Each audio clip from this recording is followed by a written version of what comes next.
Welcome to நாத்தனார் kitchen. இன்றைக்கி நம்ம பன்னீர் பிரெட் சாண்ட்விச் பண்ண போகிறோம். வாங்க பார்க்கலாம்.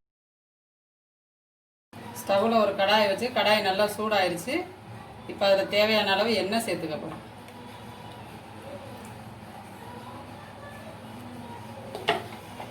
இப்போ நல்லா எண்ணெய் சூடாகணும். சூடானோன்னே சின்ன சின்னதாக கட் பண்ணி வச்சுருக்கிற ஒரு பெரிய சைஸ் வெங்காயம் ஒன்று,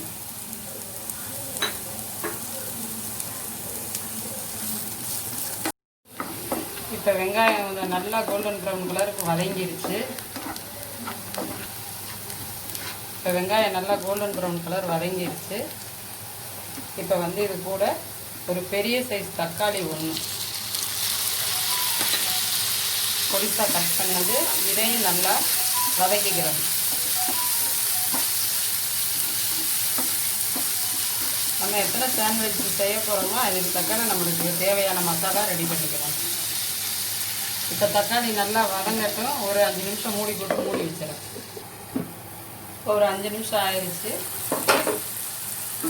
இப்போ தக்காளி கொஞ்சம் நல்லா வதங்கியிருக்கு.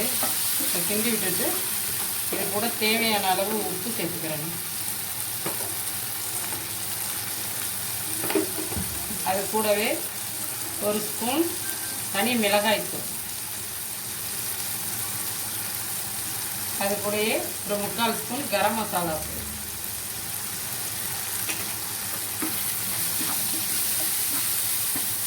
சாட் மசாலா பவுடர் ஒரு 1/2 ஸ்பூன். இப்போ நல்லா மிக்ஸ் பண்ணிக்கிறேன்.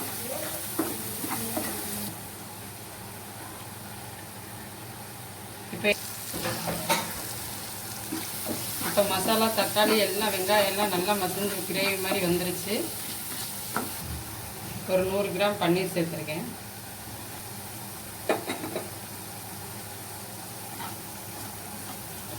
இப்போ கொஞ்சம் லைட்டாக நல்லா மிக்ஸ் பண்ணி விட்டுட்டு இது கூட டொமேட்டோ சாஸ் ஒரு 1/2 ஸ்பூன் ஊற்றிக்கணும்.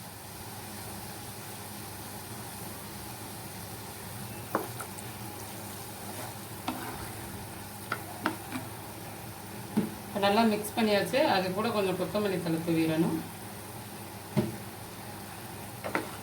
அவ்வளோதான், ஸ்டஃபிங் ரெடி ஆயிடுச்சு. இப்போ இதை தனியாக எடுத்து வச்சுக்கலாம். இன்றைக்கி நான் கோதுமை பிரெட் எடுத்துருக்கேன். நீங்கள் மைதா பிரெட் வேணாலும் எடுத்துக்கிறலாம், ஒயிட் பிரெட்டு. இப்போ பிரெட் மேலே பட்டரை அப்ளை பண்ணிக்கலாம். ஒன் சைடு நம்ம ரெடி பண்ணி வச்சுருக்கிற ஸ்டஃபிங்கை ஃபில் பண்ணிக்கிறணும்.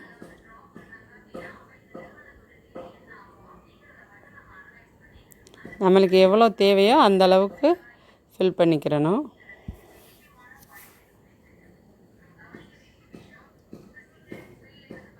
அது மேலேயே இன்னொரு பிரெட் வச்சு அது மேல் பகுதியில் மட்டும் பட்டரை அப்ளை பண்ணிக்கிறணும். இது மாதிரியே எல்லா பிரெட்டையுமே நம்ம ரெடி பண்ணி வச்சுக்கணும்.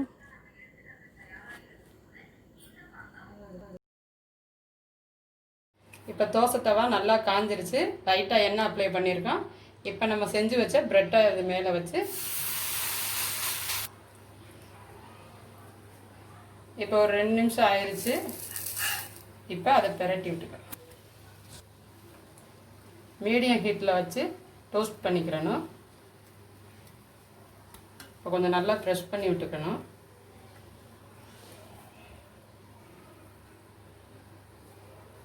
நல்லா டோஸ்ட் ஆயிடுச்சு.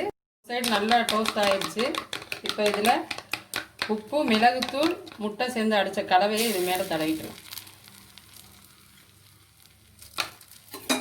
தடவிட்டு நம்ம திருப்பி விட்டுக்கலாம். இப்போ இந்த சைடுமே முட்டை கலவையை தடவிக்கலாம்.